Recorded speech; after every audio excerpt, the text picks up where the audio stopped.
Hey guys, what's up? This is me Hardik. We are iGeeks blog and iOS 17 का beta 2 version आ चुका है and of course अगर आपको नहीं पता था तो बता रहा हूँ, बाकी आपको पता ही होगा. एंड उसी के बारे में आज हम बात करने वाले हैं डिटेल में कि iOS 17 बीटा 2 वर्जन में क्या क्या नई चीजें हमें देखने को मिलने वाली है. सो बिना किसी देरी के सीधे जाके पॉइंट पे आते हैं और इस वीडियो को शुरू करते हैं. सो iOS 17 के बीटा 1 के 2 हफ्ते बाद ये अपडेट आया है बीटा 2 नाम का एंड इसमें काफी सारी चीजें हैं जो नोटवर्दी हैं.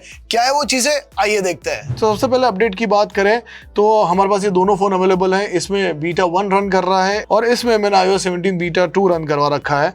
सो बीटा 2 की जब अपडेट आई थी तो जैसा कि आप देख सकते हैं 1.44 GB की वो अपडेट थी और इस अपडेट का बिल्ड नंबर है 21A5268H और पिछला वाला जो बिल्ड नंबर था वो था 21A5248V. सो दैट मीन्स कि अभी काफ़ी और बीटा के अपडेट्स हम एक्सपेक्ट कर सकते हैं. सो सबसे पहला फीचर जो बात करना बनता है जिसके बारे में हम सब एक्साइटेड थे वो है नेम कार्ड. और यहाँ पे आप देख पाएंगे कि हमने जो दो फ़ोन है हमारे जिसमें हमारे पास बीटा 2 था वहाँ पे हम नेम कार्ड को ट्रांसफ़र करने की कोशिश कर रहे हैं. Just look at the animation, so beautiful it is. और ये इतना ईजी है एक दूसरे में कॉन्टैक्ट को ट्रांसफ़र करना. बस इसमें आपको इतना ध्यान रखना है कि अपना कॉन्टैक्ट कार्ड जब भी आप किसी को ड्रॉप करना चाहते हो तो आपका जो एयर ड्रॉप है वो चालू होना चाहिए एंड एवरीवन फॉर 10 मिनट्स वाला जो ऑप्शन है वो ऑन रहना चाहिए. उसके बाद अगर आपका फ़ोन लॉक कंडीशन में भी है तो भी आपका कॉन्टैक्ट कार्ड ट्रांसफ़र हो जाएगा, नेम ड्रॉप हो जाएगा. एक और नया फीचर जो मैंने एयर ड्रॉप में नोटिस किया वो है कि जब आप किसी फोटो या वीडियो को एयर ड्रॉप करने की कोशिश करते हैं तो ये नया बार आपको नीचे देखने को मिलेगा जहाँ पे आपको बताता है कि अगर कोई डिवाइस आपको इसमें नहीं दिख रहा है लिस्ट में तो फिर उस डिवाइस के पास जाके आप अपने फ़ोन को या तो उसके ऊपर रखिए या तो उसके साइड में रखिए और आपका जो ट्रांसफ़र है वो हो जाएगा. एंड ये भी बहुत कमाल की चीज़ लगी मुझे. जो एक चेंज मुझे इसमें देखने को मिला जो एकदम काफ़ी इन द फेस था वो ये था कि एक semi transparent kind of a clock हमें यहाँ पे देखने को मिल जाती है जो पहले अवेलेबल नहीं थी बीटा 1 में.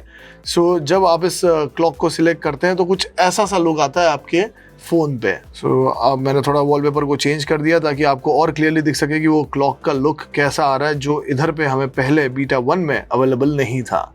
दूसरा एक चेंज जो हमें देखने को मिल रहा है क्रॉस फेड. जो पहले ऑप्शन था कि एक गाने से दूसरे गाने में जो फेडिंग होती है उसके लिए अब हम टाइम सिलेक्शन कर सकते हैं कि हम कैसे उस चीज़ को फेड करना चाहते हैं.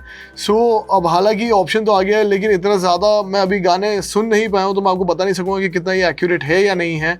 बट ये सिलेक्शन अब पॉसिबल है जो बीटा 1 में नहीं था. इसके अलावा अगर विजेट्स में हम वापस चले जाएं तो म्यूजिक का जो विजेट है उसमें थोड़े ऑप्शंस हमारे लिए बढ़ गए. यहाँ पे जैसे कि आप देख रहे हैं कि 5 ऑप्शन थे सिर्फ और सिर्फ विजेट के लिए बीटा 1 में, लेकिन यहाँ पे 8 अलग अलग प्रकार के विजेट के ऑप्शंस आ गए हैं जिस तरीके से आप चाहें अपने म्यूजिक को एंजॉय कर सकते हैं. उसके अलावा ये जो शॉर्टकट का विजेट है एप्पल ने कहा है कि इस विजेट में हम चेंज कर सकते हैं अपने होम स्क्रीन से ही. पिछली बार हमने जब देखा था तो शॉर्टकट के विजेट को अगर क्लिक करते हैं डायरेक्ट शॉर्टकट्स में चले जाते थे.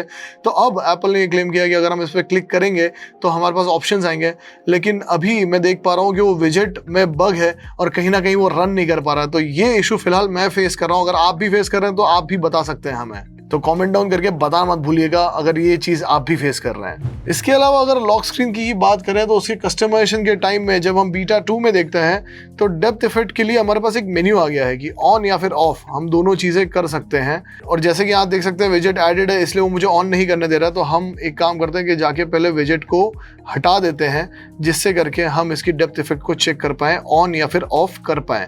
और यही चीज़ अगर आप बीटा 1 में देखते हैं तो सीधे हम क्लिक पे ये चीज़ कर पाते थे, लेकिन अब हम क्लिक करेंगे तो डायरेक्ट वो चीज़ ऑन एंड ऑफ नहीं होगी, उसके लिए हमको ऑप्शन दिया जाएगा. एंड सेकेंडली जब हम यहाँ पे क्लिक करते थे 3 डॉट पे तो अपीयरेंस हमें ऑप्शन दिया जाता था कि लाइट रखना है, डार्क रखना है, ऑटोमेटिक रखना है एज पर द थीम. वो चीज़ भी डायरेक्ट इस तरह से अपने को एक कलर इफेक्ट में देखने को मिल जाती है. इन शॉर्ट ये जो ग्लिफ है वो चेंज हुआ है. उसके अलावा जब हम क्लॉक में जाते हैं तो बहुत बेसिक छोटे छोटे चेंजेस है. जैसे कि आप देख सकते हैं कि टाइमर काफ़ी छोटे फॉन्ट्स में लिखा हुआ था, यहाँ पे टाइमर्स हो गया है, एस ऐड हो गया है ताकि मल्टीपल टाइमर्स जब हम सेट करते हैं तो ऑफ कोर्स क्योंकि वो सिंगुलर नहीं है बट प्लूरल में आता है तो इसलिए एस ऐड करने में बड़ा ही छोटा सा बड़ा क्यूट सा चेंज है. एंड उसके अलावा अगर आप नीचे भी देखेंगे यहाँ पे तो टाइमर की जगह टाइमर्स हो चुका है और अलार्म की जगह अलार्म्स हो चुके हैं क्योंकि हम मल्टीपल अलार्म्स लगा सकते हैं. और दूसरी चीज़ जो मैंने नोटिस करी कि यहाँ पे एक एडिट का बटन आ गया है जो कि आपको डायरेक्टली किसी भी टाइमर को अगर आप यहाँ से डिलीट करना चाहते हैं तो ईजिली कर सकते हैं. तो पहले हम यहाँ पे जाके उसे डिलीट करते थे बट अब आप इसको स्लाइड करके भी डिलीट कर सकते हैं। उसके अलावा अगर आप चाहें तो एडिट पे जाके भी इसको डिलीट कर सकते हैं डायरेक्टली। उसके अलावा एक ऑप्शन ऐड हुआ है स्टैंड बाय मोड में, जहां पे आप अपने नोटिफिकेशन स्टैंड बाय मोड में दिखाना चाहते हैं या नहीं दिखाना चाहते, वो टॉगल ऑन एंड ऑफ सब सिलेक्ट कर सकते हैं। एंड अगर कोई क्रिटिकल नोटिफिकेशन होगा तो even if the switch is of, वो नोटिफिकेशन आपको दिखेगा। उसके अलावा जब हम सेटिंग्स में ही प्राइवेसी एंड सिक्योरिटी में जाते हैं और वहां पे जाके हम लोकेशन सर्विसेज चेक करते हैं और सिस्टम सर्विसेज में जाते हैं, तो एक ऑप्शन आप देख पाएंगे जो कि इसमें ऐड हुआ है, वो है माइक्रो लोकेशन का। अब ये माइक्रो लोकेशन शायद वही चीज़ है जो आप नेम कार्ड जो अपने एक्सचेंज करते हैं शायद उसके लिए, लेकिन अभी तक इसके ऊपर क्लैरिटी नहीं आई है कि इसको ऑन या ऑफ करने से क्या फ़र्क पड़ेगा और ये लोकेशन एग्जैक्टली किसको ट्रैक कर रही है, कैसे ट्रैक कर रही है और जो डेटा है वो कहाँ जा रहा है। सो ये एक क्वेश्चन मार्क अभी बना हुआ है। उसके अलावा आपको पता है कि iOS 17 बीटा 1 से हमें प्रोफाइल्स का ऑप्शन भी मिल चुका है। तो जब आप सफारी की सेटिंग में जाते हैं और एक नई प्रोफाइल बनाना चाहते हैं अपने वर्क के लिए या ऑफिस के लिए, तो यहाँ पे आप लाइट और डार्क कलर का भी आप सिलेक्शन कर सकते हैं और बाकी के कलर्स आपको यहाँ पे अवेलेबल हो जाएंगे। सो हल्का सा छोटा सा ही चेंज है ये।